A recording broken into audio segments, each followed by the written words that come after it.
दायकं स्वीकुर्मः। यदा वयम् एकं श्लोकं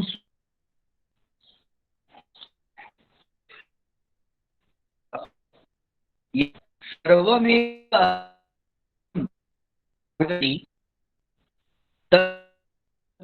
तदुच्यते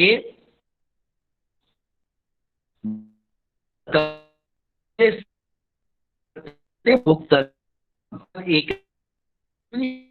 यदा तदुच्यते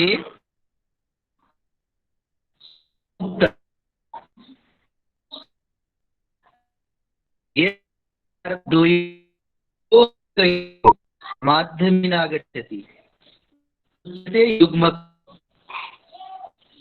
यदि अर्थ श्लोक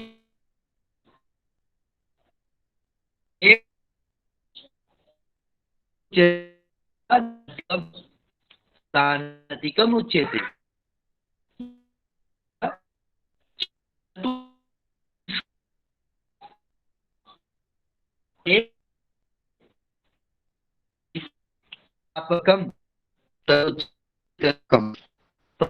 अर्थः पंचमेषु विश्वेषु आगच्छति तदुच्यते कुलकम् उच्यते।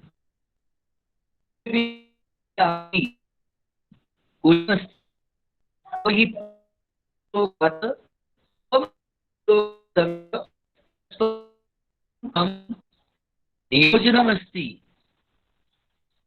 श्लोकस्य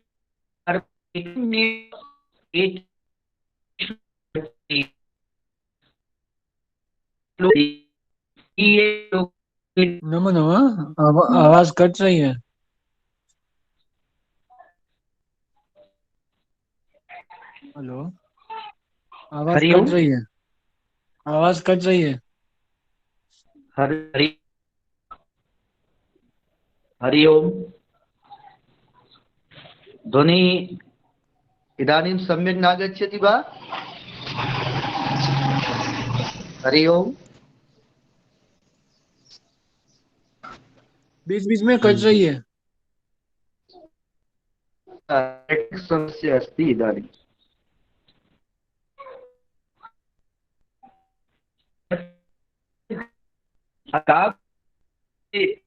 इदानीं वदन्ति एक एतत्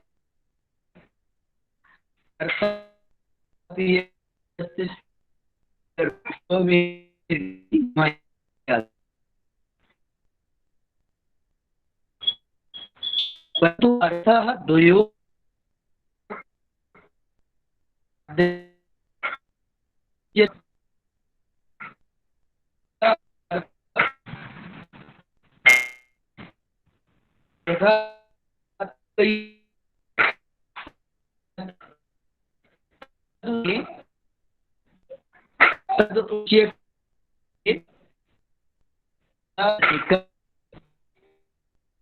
शैली अर्थः चतुष्टयी कलाप। और यदि अर्थः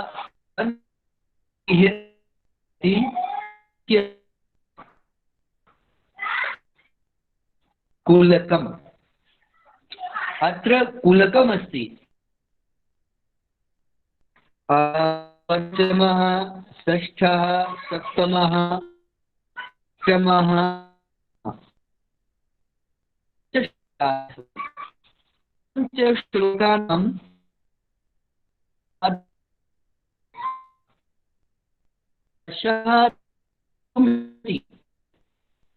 तदेव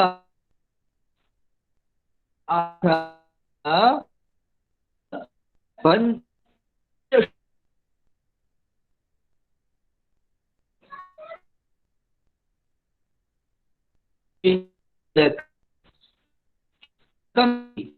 यतोहि अर्थः पञ्च कुलकमस्ति। अहं किमर्थं अत्र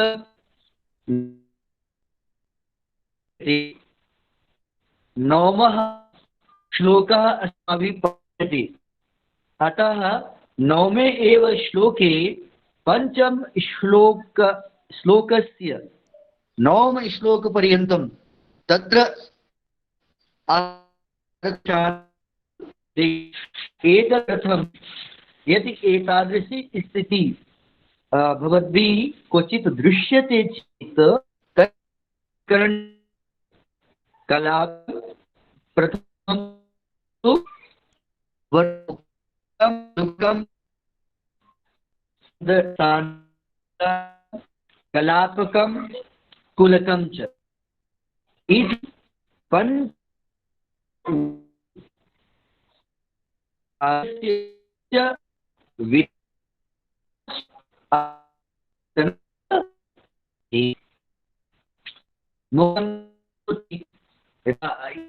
अर्थः एकेनैव श्लोकेन समायाति तदेव मुक्तकम्। यदि पञ्चश्लोकमाध्यमेन समायाति तदेव कुलकम्। अतः पश्यतु, अत्रापि भवन्तः पश्यन्तु, अर्थः पञ्चमाध्यमेन समायाति, अतः कुलकं वर्तते। इदानीं श्लोकम्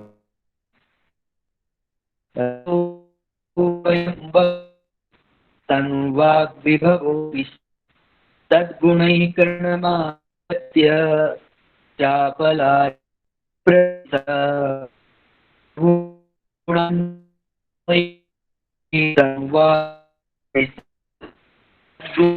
करणं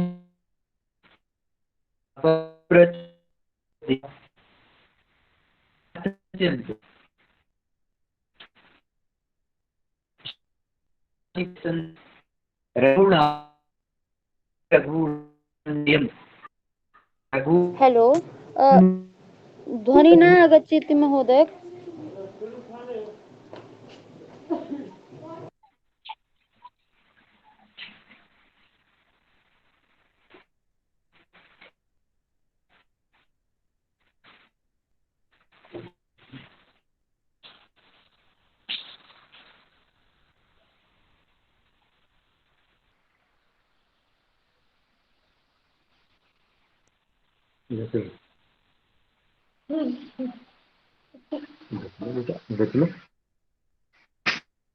हाँ, इदानीम् आगच्छति। हरि ओम्।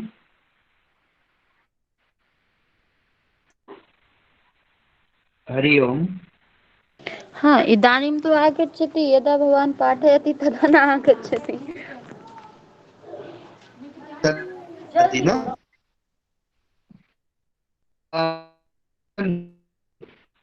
हाँ, इदानीं पुनः न आगच्छति। पुनः न आगच्छति, यतोहि अत्र वृष्टिः सञ्जायते।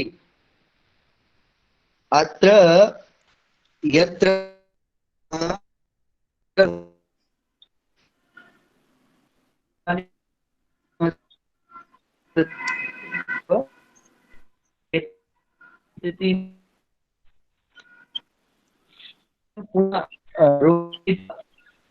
चालयामः चेत् भवितुं शक्नोति उत्तमम्।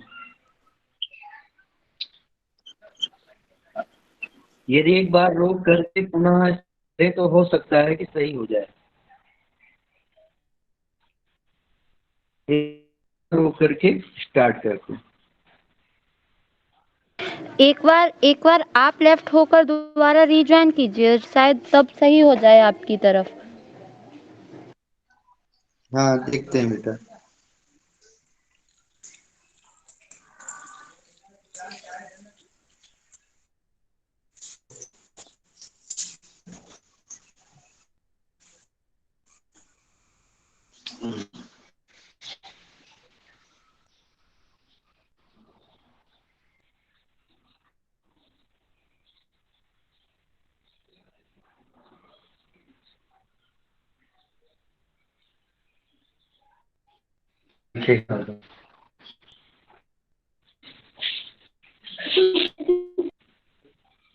इधर नॉलेज हो जाएगा।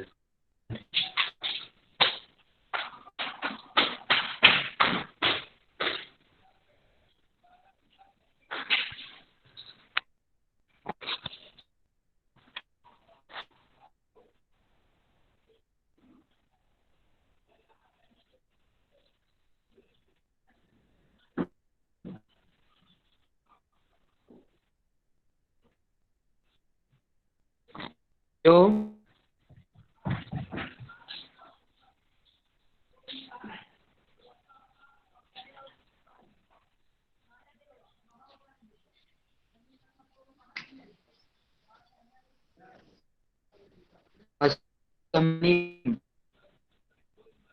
प्रारंभयामि ध्वनि समायाति। जी आप सभी हमें सुन पा रहे हैं? जी जी इदानीं तु इदानीम् आगच्छति ध्वनि? आम् इदानीम् आगच्छति। हाँ प्रारम्भयामः। रघूणामन्वयं वक्षे तनुवाग्विभवोऽपि सन् तद्गुणैकरणमागत्य चाबलाय प्रचोदितः। नवमश्लोकः। पञ्चमश्लोकात् इदं नवमश्लोकपर्यन्तम् अर्थः समाप्यते कालिदासेन। अतः काव्यविधायाम् अत्र कुलकमस्ति। कुलकम्। पुनश्च पश्यन्तु अत्र सन्धियुक्तपदानि कानि वयं पश्यामः। रघूणामन्वयम् अत्र रघूणां धन अन्वयम् अत्र सन्धि पदमस्ति। किं कः सन्धिः अस्ति एतद् विषये भवन्तः जानन्ति। अजीनं परेण संयोज्यम्। मकारः अजीनः परे तत्र अग्रे अस्ति अकारः। अतः व्यञ्जनेन सह स्वरस्य संयोगः सर्वदा भवत्येव। अतः रघूणामन्वयम् इति जातम्। पुनः पश्यन्तु तनुवागविभवोऽपि अत्रापि सन्धिः वर्तते। तस्य यदा वयं पदविच्छेदं कुर्मः तदा कीदृशः अर्थः अस्माभिः कानि कानि पदानि अस्माभिः लप्स्यन्ते तत्र पश्यन्तु। तनुवाग विभवः अपि। तनुवाग विभवः अपि इति तनुवाग विभवोऽपि। विसर्ग संधि अस्ति। प्रमुख सूत्रं वर्तते अतोरोरप्लुतादप्लुते। तत्र ससजुषोरुः इति सूत्रेण रुवादिकार्ये कृते पुनश्च ऋकारस्य स्थाने उकारे अतोरोरप्लुतादप्लुते इति सूत्रेण भवति। तत्र गुणादिकार्ये सति एव तनुवाग विभवोऽपि इति निष्पद्यते। पृथक् कुर्मः। तनुवाग विभवः अपि एवं भवति। पुनश्च कर्णम् आगत्य इति कर्णमागत्य अजीनं परेण संयोज्यम्। चापलाय प्रचोदिता इत्यत्र नाति सन्धि। तनुवाग विभवोऽपि इत्यत्रापि एकमेव सन्धिपदं नास्ति। अत्र स्वतन्त्ररूपेण एकमेव पदमस्ति। परन्तु यदि समस्ते पश्यामः तो तनुवाग विभवः इत्यनयोः द्वयोः पदयोः सन्धि वर्तते। परन्तु पूर्वस्यां कक्षायाम् अहम् उक्तवान् आसम् यत्र तस्मिन् समासे किं करणीयं भवति। तत्र यदा वयम् अन्वयं कुर्मः काले तस्मिन् पृथक् कृत्वा न लिखामः। समस्तपदे सन्धियुक्तपदानां पृथक् कृत्वा पदानि पृथक् कृत्वा वयं लेखितुं न शक्नुमः। यथा वयं न लेखिष्यामः। यदा स्वतन्त्रपदानि सन्ति तानि एव स्वतन्त्रपदानि अस्माभिः लेख्यानि। समस्तपदे सन्धियुक्तानि पदानि पृथक् कृत्वा न लेख्यानि इत्याशयः। अतः तनुवागविभवोऽपि यद् भवन्तः पश्यन्ति अहो अत्र विभवः अपि इत्यत्र सन्धिः तु अस्ति। भवान् तु सत्यं वदति। परन्तु तनुवाग् विभव इत्यत्रापि सन्धिः वर्तते। भवन्तं तत् किमर्थं न कथयति? भवान् तद् तत् किमर्थं तमर्थं तत् पदं किमर्थं न कथयति। एतस्य आशयः वर्तते यत् समस्तपदे सन्धियुक्तपदानां पृथक्करणं नैवोचितं वर्तते। यथा विग्रहः अस्माभिः विधेयः तदा एव अस्माभिः किं करिष्यते, तदा एव अस्माभिः तेषां पदानां पृथक् पृथक् कृत्वा अर्थः अस्माभिः बोध्यः भवति। यथा तद्गुणैः इत्यत्रापि समस्तपदं पुनश्च संधि अर्थात् समासे एव संधि यत्र कृतः अस्ति एवमस्ति। पुनः अपि अस्माभिः उक्तं तद्विषयः ध्याने तत्र भवेत्। इदानीं पश्यामः अन्वये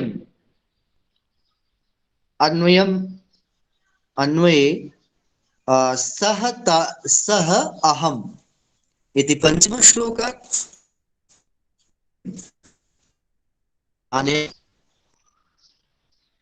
सः अहम् पुनश्च तनुवागविभवः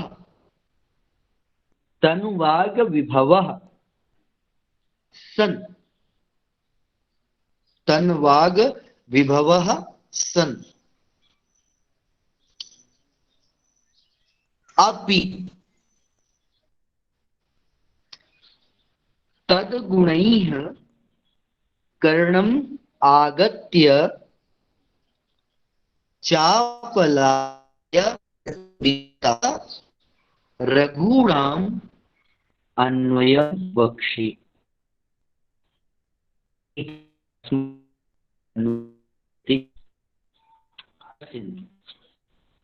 अत्र तनुवागविभवः इति पदं प्रथमम् अहं किमर्थं स्थापितवान् न्यस्तवान्, तात्पर्यं किमस्ति,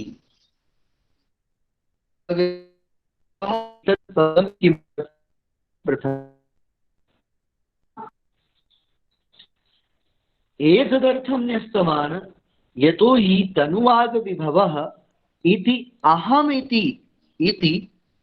अहम् इति पदस्य विशेषणम्। अहम् इति पदस्य विशेषणं वर्तते। इदानीम् एतद् विशेषणं तत्र वाक्यस्य पूर्णाय एव अत्र प्रयुक्तम् अस्ति। अतः अहम् इति पदस्य पश्चादेव तनुवागविभवः इति पदस्य प्रयोगः इदानीं सञ्जातः। अहं सः अहं तनुवागविभवः सन् अपि अत्र सत्रिप्रत्ययान्तः शब्दः वर्तते।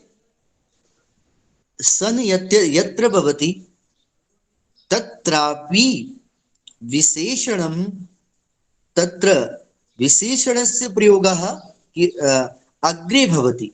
यथा अहं तनुवागविभवः सन्,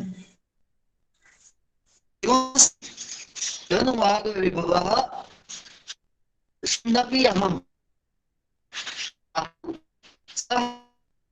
तनुवागविभवः सन् अपि एवमस्ति। अतः एतस्य पदस्य प्रयोगः प्रथमे एव कृतः, प्रागेव कृतः। विशेषणमस्ति अहम् इति पदस्य, यतो हि वाक्यस्य पूर्णाय सहायं विदधाति एतत् पदम्। और तत्र सन् पदस्य प्रयोगः, सन् पदस्य परिचयः अस् धातोः यदा सत् प्रत्यये कृते सति सत् इति शब्दस्य उपलब्धिः भवति, पुनश्च तस्य रूपाणि सत् सन्तौ सन्तः पुल्लिङ्गे भवति। पुल्लिंगे, स्त्रीलिंगे पृथक सती सत्यौ सत्या, पुनः नपुंसकलिंगे सत् सत् सती सन्ति एवं रूपाणि चलन्ति।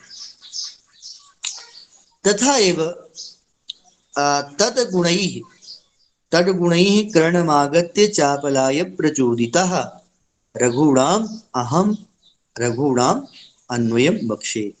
तो सह तादृशः रघूणाम् अन्वयं वक्षे इति पूर्वेषु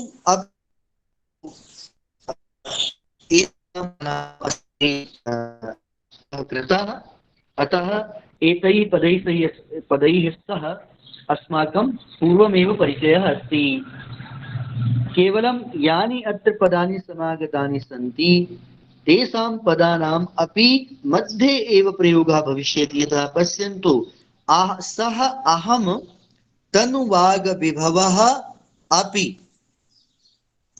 तनुवागविभवः सन् अपि तद्गुणैः करणम् आगत्य चापलाय प्रचोदितः रघूणाम् अन्वयं वक्षे। अयम् अन्वयः भविष्यति। अत्र समस्त पदं पश्यामः, तनुवागविभवः इति समस्त पदं वर्तते, तद्गुणैः इति समस्त पदं वर्तते। अत्र पदद्वयमेव समस्त पदं। पश्यन्तु,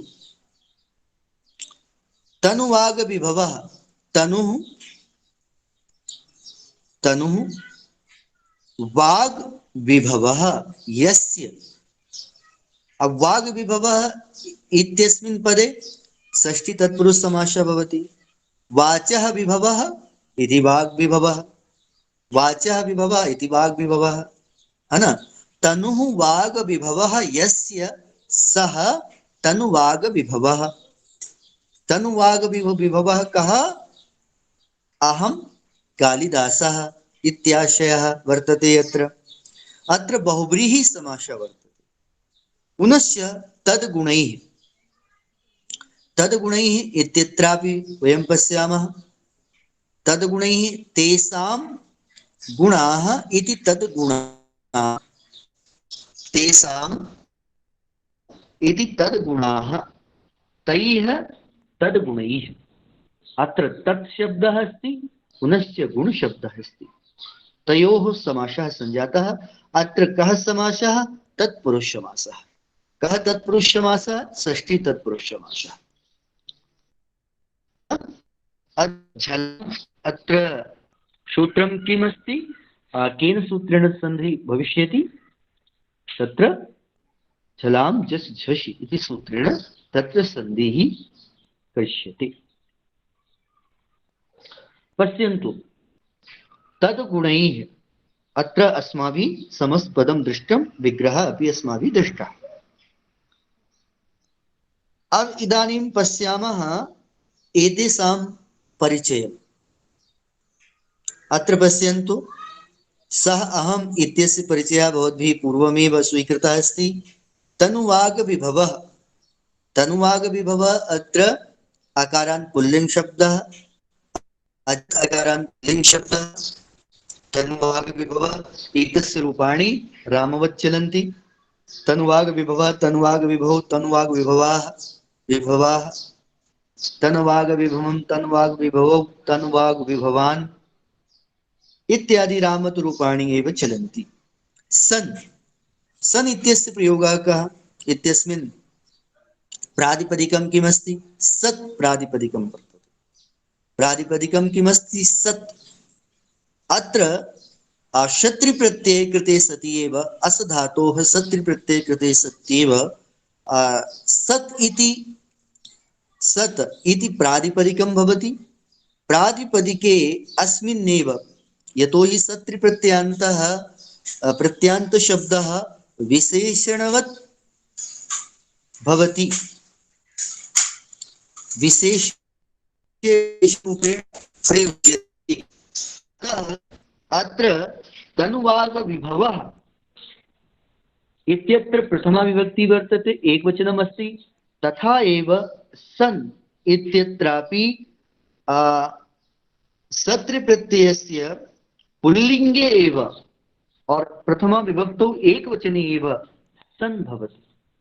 सन सन्तौ सन्तः, अतः सत् शब्दः अस्ति।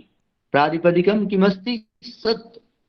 अतः पुल्लिंगे सन सन्तौ सन्तः, स्त्रीलिंगे सति सत्यौ सत्यः, नपुंसकलिंगे सत सति सन्ति, एवं रूपाणि चलन्ति। त्रिषु एव रूपाणि चलन्ति। त्रिषु कस्य रूपाणि चलन्ति?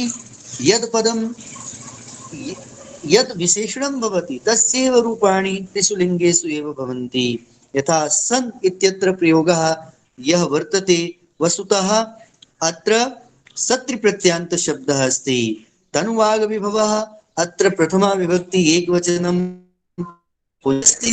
एतदर्थमेव सन् इत्यस्मिन् पदेपि किं पुल्लिंगे एव अस्ति, प्रथमा विभक्तौ एव अस्ति एतत् पदम्। पुनः अग्रे पश्यामः। अपि इति अव्ययम्। तद्गुणैः इत्यत्र तद्गुणः अकारान्त अजन्त अकारान्त पुल्लिंग शब्दः, अजन्त अकारान्त पुल्लिंग शब्दः वर्तते। तस्य रूपाणि अपि रामवत् चलन्ति। अत्र तृतीया विभक्तेः बहुवचनस्य प्रयोगः वर्तते तद्गुणैः। कर्णमत्र द्वितीया विभक्तेः एकवचनस्य रूपम् अस्ति। तस्य प्रातिपदिकं किमस्ति? कर्ण। तस्य रूपाणि कथं? रामवत् चलन्ति। कर्णः कर्णौ कर्णाः, कर्णं कर्णौ कर्णान्, कर्णेन कर्णाभ्यां कर्णै, एवं रूपं चलन्ति। एकवचनं अस्मिन् पदे अस्ति। आगत्य अपि अव्ययम्। यतोहि आंग उपसर्ग पूर्वक गम धातोः त्वस्थाने लेप् प्रत्ययः भवति। यतोहि प्रथमं तावत् उपसर्गः वर्तते, एतदर्थं त्वस्थाने लेप् प्रत्ययः यदा भवति तदा निष्पद्यते आगत्य। यतोहि एतस्य रूपाणि न चलन्ति। यदा रूपाणां चलनं यस्य शब्दस्य न भवति तस्य गणना कस्मिन् भवति? अव्यये भवति। अव्ययं नव्ययम् अव्ययम्। यस्य व्ययः न संजायते, यस्य व्ययं न भवति तदव्ययम् उच्यते। सम्यक्। इदानीं पश्यन्तु। चापलाय प्रचोदितः। चपलस्य भावः इति चापलम्। चपलस्य भावः इति चापलम् इति शब्दात् अण् प्रत्यये कृते सति चापलम् इति रूपं सिद्ध्यति। तस्य प्रातिपदिकं किमस्ति? चापलं। चापल, तस्य चापल परिचयः कः? अजन्त अकारान्त लघुशलिङ्ग शब्दः अस्ति। तस्य चतुर्थी विभक्तौ एकवचने चापलाय इति प्रयोगः निष्पद्यते। चपलस्य भावः चापलम् न।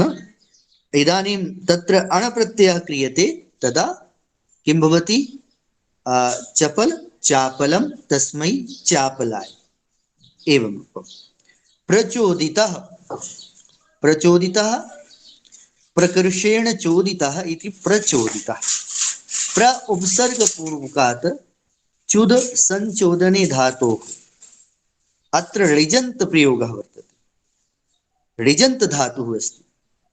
प्र उपसर्ग पूर्वात् चुद धातोः ता प्रत्यये कृते सति तत्र भवति प्रचोदित।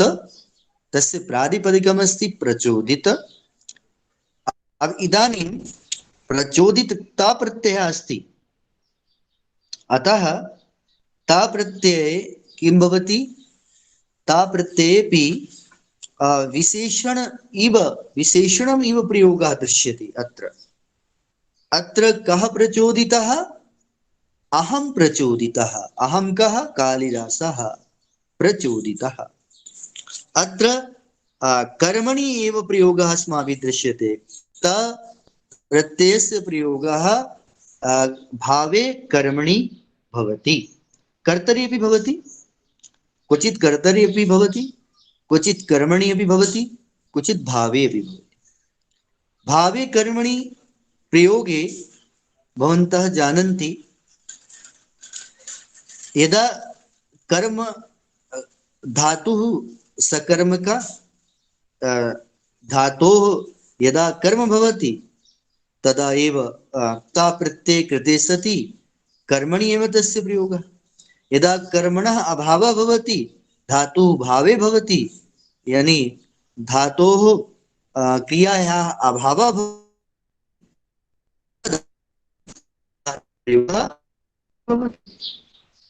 अतः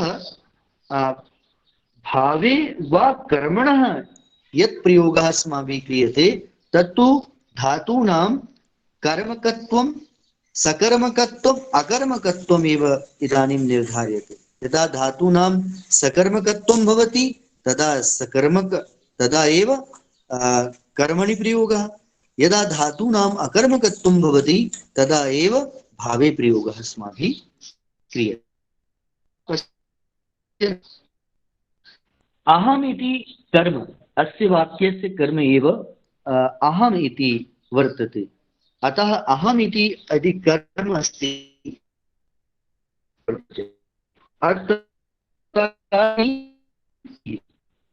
तद्गुणैः अत्र कर्ता अस्ति, यत्र तृतीया विभक्ति वर्तते। कर्म किमस्ति? अहम्, अत्र प्रथमा अस्ति। अत्र धातुः का प्रअवसरपूर्वक च्युत धातोः ता प्रत्ययः अस्ति। ता प्रत्ययः अस्ति कर्मणि। अतः अहम् इत्यानुसारं लिंग वचन विभक्तेः प्रयोगः अत्र वर्तते। यथा पश्यन्तु तनुवाग, तत्र पश्यन्तु अहम् इति प्रथमा विभक्तौ, प्रथमा पुल्लिंगे प्रथमा विभक्तौ एकवचनस्य रूपं वर्तते। तदा एव प्रचोदितः अपि प्रथमा विभक्तौ पुल्लिंगे प्रथमा विभक्तौ एकवचने एव अत्र प्रयोगः अस्ति। सम्यक्। तो अत्र समान विभक्ति, समान लिंग और समान वचन इत्येषां दर्शनम् अत्र जायते न। पुनश्च रघूणाम् अन्वयं, रघूणाम् इति रघु उकारान्त पुल्लिंग शब्दः, तस्य प्रातिपदिकं रघु, प्रातिपदिकं रघु उकारान्त पुल्लिंग शब्दः, तस्य रूपाणि गुरुवत् चलन्ति। अतः गुरूणां रघूणाम् इदं भविष्यति। अन्वयम्, अन्वयः अत्रकारान्त पुल्लिंग शब्दः, अजन्तकारान्त पुल्लिंग शब्दः, तस्य रूपाणि रामोच्चलन्ति। अत्र द्वितीया विभक्तेः एकवचने एव रूपं निष्पद्यते अन्वयम्। वक्षे वच धातोः, तत्र ब्रुवो वचि इति सूत्रेण लिट् लकारे ब्रू धातोः वचादेशः भवति। तदा भवति वक्ष्यते, वक्षेते, वक्ष्यन्ते, वक्ष्यसे, वक्ष्येते, वक्ष्यद्वे, वक्षे, वक्ष्यावहे, वक्ष्यामहे, एवं रूपाणि चलन्ति। इदानीम् अस्माभिः समेषां पदानां परिचयः अस्माभिः स्वीकृतः। इदानीं वयं किं कुर्मः? एतेषां पदानाम् इदानीम् अस्माभिः व्याख्या करिष्यते। पश्यन्तु, सः अहम्,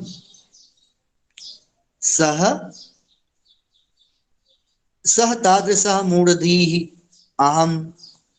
अहं कः? कालिदासः। तनुवाग विभवः कृस वाणी संपत्ति, कृश या अल्प शब्दार्थ संपत्ति। सन अपि, सन भूत्वा अपि, भवन अपि, सन अपि भवन अपि, तद्गुणैः तेषां रघुकुले समुत्पन्नानां नृपाणां गुणैः, गुणप्रकथनैः, शील पराक्रम आदि गुणैः कर्णं श्रोत्रम् आगत्य संप्राप्य श्रुत्वा चापलाय, चापलाय इत्यस्य अर्थः अस्माभिः अत्र क्रियते चाञ्चल्याय, चाञ्चल्याय प्रचोदितः प्रेरितः, प्रेरितः रघूणां रघुकुल समुत्पन्नानां राज्याम् अन्वयं वंशं वक्षे विवरणयिष्यामि कथयिष्यामि। अत्र आशयः वर्तते। अत्र वयं पश्यामः अस्य सरलार्थं वयम् इदानीं पश्यामः। कालिदासः निगदति यत् मम पार्श्वे शब्दार्थ संपत्तिः नास्ति, शब्दस्य ज्ञानमपि नास्ति, मम पार्श्वे अर्थस्य ज्ञानमपि नास्ति। अतः मम शब्दार्थयोः संपत्तिः अतीव न्यूना अस्ति। परन्तु अहं रघुकुले समुत्पन्नानां राज्यां गुणम् अहं पूर्वं श्रुतवान् अस्मि। अतः चञ्चलता, मनसि चञ्चलता समायाति। किमपि अहं लेखयितुम् इच्छामि, चञ्चलता आगच्छति अस्माकं मनसि। चञ्चलतायां किं करोमि? अहं लेखितुम् इच्छामि, अहं किमपि वक्तुम् इच्छामि इति मदीये मनसि चञ्चलता समायाति। अतः तेषां राज्यां ये गुणाः सन्ति ते गुणाः एव मां प्रेरयन्ति। मम मनसि चञ्चलता समायाता, ते गुणाः एव किं कुर्वन्ति? मां प्रेरयन्ति किमपि वक्तुं, किमपि लिखितुम्। अतः एतदर्थमेव अहं रघुकुलस्य समुत्पन्नानां राज्यां कुलम् इदानीं विवरणयिष्यामि, कथयिष्यामि। अत्र अयमाशयः अस्ति।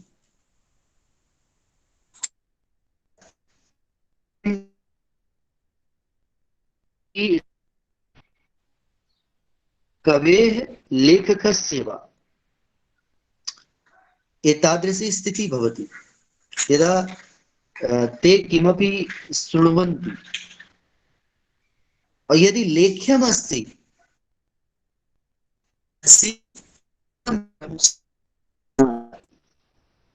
एतदर्थं ते किं कुर्वन्ति? ते तद्विषयं लिखन्ति, प्रकटीकुर्वन्ति। कवीनां, लेखकानाम् एतादृशी स्थितिः वर्तते। यत्र कुत्रापि वैशिष्ट्यं ते पश्यन्ति, तद्वैशिष्ट्यं वस्तुतः बारं बारं कथ्यमस्ति, समाजाय लाभप्रदमस्ति वा मम कृतेपि अनुसर्तुं योग्यमस्ति, तद्विषयं स्वीकृत्य ते लिखन्ति और ते समाजे अपि स्थापयन्ति। अतः तादृशी चञ्चलता वर्तते कालिदासस्य मनसि। अतः तेन कालिदासेन अत्र स्पष्टतया निगदितमस्ति कि मम पार्श्वे तन्वाग्विभवः अस्ति, वाणेः सम्पत्तिः अति न्यूना अस्ति। यतोहि प्रथमे श्लोके एव निगदितं तेन वागर्थाविव सम्पृक्तौ वागर्थ प्रतिपत्तये जगतः पितरौ वन्दे पार्वती परमेश्वरौ। वागर्थ प्रतिपत्तये तेन उक्तम्, अर्थात शब्दार्थ ज्ञानाय एव अहं प्रणमामि। यतोहि मम पार्श्वे शब्दार्थयोः ज्ञानं नास्ति, शब्दार्थयोः निधिः न वर्तते, एतदर्थम् अहं प्रणमामि। शब्दार्थयोः निधिः नास्ति चेत् तर्हि मन्दः कवि यशः प्रार्थे, मन्दः मूर्खः अस्मि। शब्दार्थयोः ज्ञानमेव नास्ति यस्य पार्श्वे सः मूर्खः। अतः अहमपि मूर्खः, है ना? और मूर्खः कवेः ज्ञानं, कवेः यशः प्राप्तुम् इच्छति चेत् तर्हि अतीव समाजे सः उपहास्यतां गमिष्यति। अयमाशयः पूर्वे एव कालिदासेन प्रकटितः। अत्र नवमे श्लोके अपि तनुवागविभवोऽपि इत्यपि उक्तम्। किमर्थम् उक्तम्? यतोहि एतदर्थम् उक्तम् यत् वाणिनां वाचः सम्पत्ति या शब्दार्थयोः सम्पत्ति मम पार्श्वे नास्ति, अस्ति चेत् तर्हि कृशा अस्ति। तादृशी सम्पत्ति वर्तते या सम्पत्ति वस्तुतः रघूणां चरितस्य विवर्णनाय पर्याप्तं नैव वर्तते। एतदर्थमेव तत्र मम वाक् सम्पत्तिः अतीव अल्पास्ति एवम् उक्तवान्। परन्तु चञ्चलता मनसि अस्ति, अहं किमपि लेखयितुम् इच्छामि। चञ्चलता किमर्थम् आगता? यतोहि अहं तेषां गुणानां श्रवणं, तेषां राज्यां गुणानां श्रवणम् अहं कृतवान्, अहं श्रुतवान्। ते अतीव धैर्यशालिनः, ते अतीव भारतीय संस्कृति संवाहकाः। तेषां चरितं वस्तुतः अनुकार्यमस्ति, अनुकरणीयं वर्तते। अतः तेषां गुणानां श्रवणं कृत्वा मनसि चञ्चलता समायाता अस्ति। एतदर्थं वाक् सम्पत्तिः न्यूना सती अपि अहम् इदानीं किं करोमि?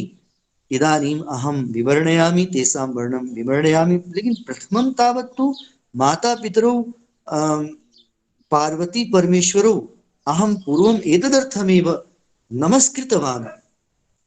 अहं तत्र वन्दनं कृतवान् तत्र तयोः।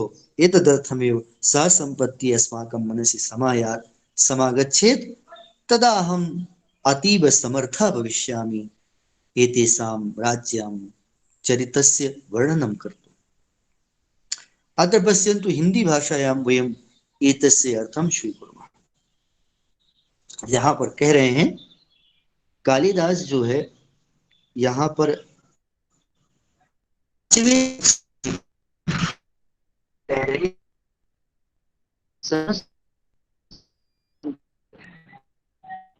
वो ये कह रहे हैं कि मैं मूर्ख कालिदास, अल्प बुद्धि वाला कालिदास जो है, तनुवाग विभवः, मेरे पास वाणी का जो विभव माने संपत्ति है, धन है, वाग धन है, वो धन अति तनु कृश है। यानी शब्दार्थ जो संपत्ति है वो मेरे पास बहुत ही छोटी है, बहुत न्यून है। किंतु मैंने उन राजाओं के गुणों को सुना है, तो उन राजाओं के जो गुण वाल्मीकि आदि कवियों ने या प्राचीन अन्य कवियों ने जो कहे हैं, तो उन गुणों के द्वारा वे गुण कर्णम आगत्य मेरे कान में प्राप्त हुए हैं, अर्थात मैंने उनको सुना है। तो उन जैसे मैंने उनको सुना, तो उन्हीं गुणों ने मेरे अंदर जो है, मेरे जैसे सुना तो जैसे चंचलता आ गई, लेखने की थोड़ा खुजलाहट जैसे उत्पन्न हो गई, कंडुइया उत्पन्न हो गई, और उन्हीं गुणों ने जो है मुझे क्या कर दिया? प्रचोदित कर दिया, प्रेरित कर दिया। तो ऐसे उन गुणों के द्वारा चंचलता के कारण प्रेरित होता हुआ, उनके गुणों के द्वारा चंचलता के कारण प्रेरित होता हुआ मैं क्या कर रहा हूं?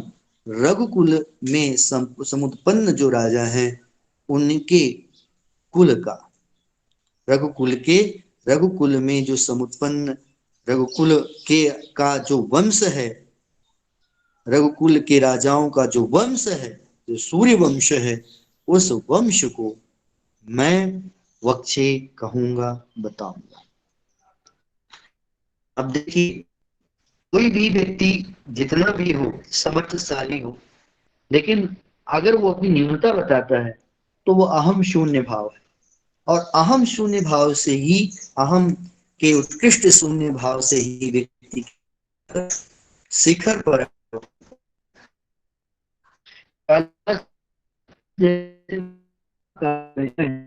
तो ये शिखर आरोहण की बात है, लेकिन शिखर आरोहण से पहले मन में छोटे भाव के वो अपने आप को तो अपर है। जैसे आप काव्य को देखिए, कितनी सुंदर प्रयोग शब्दों का किया है, बहुत ही सुंदर प्रयोग किया है, लेकिन फिर भी अपनी न्यूनता वे दिखाते हैं। और इसलिए दिखाते हैं क्यों? क्योंकि काव्य लेखन में, महाकाव्य लेखन में कवि को किस भाव के अनुसार किस शब्द की अपेक्षा पड़ जाए ये पता नहीं होता। कौन सा भाव है और उस भाव के लिए किस शब्द का प्रयोग करना है,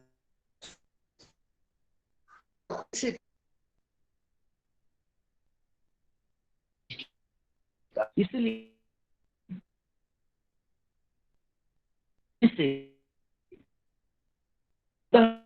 जो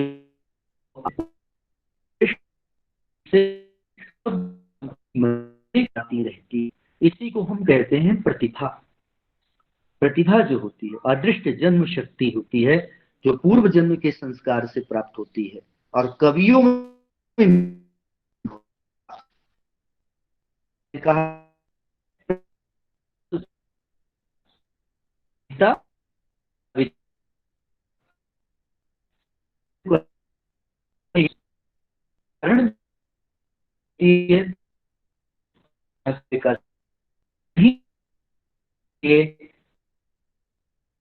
जो है तो उनकी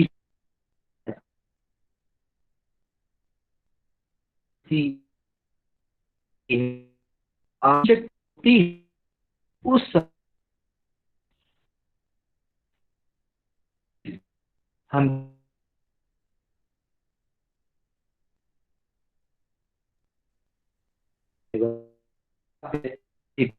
में विकृत अपर इसी के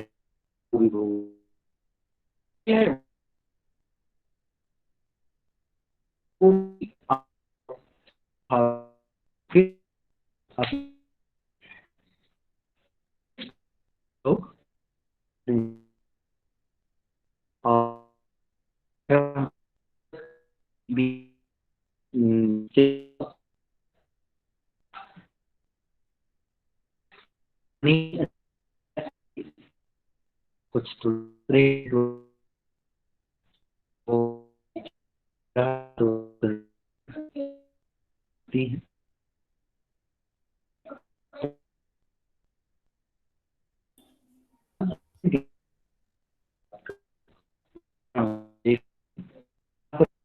बात मैंने बताई अलग नहीं है।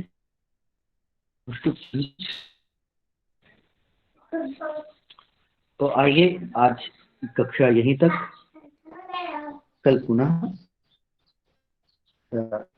कक्षा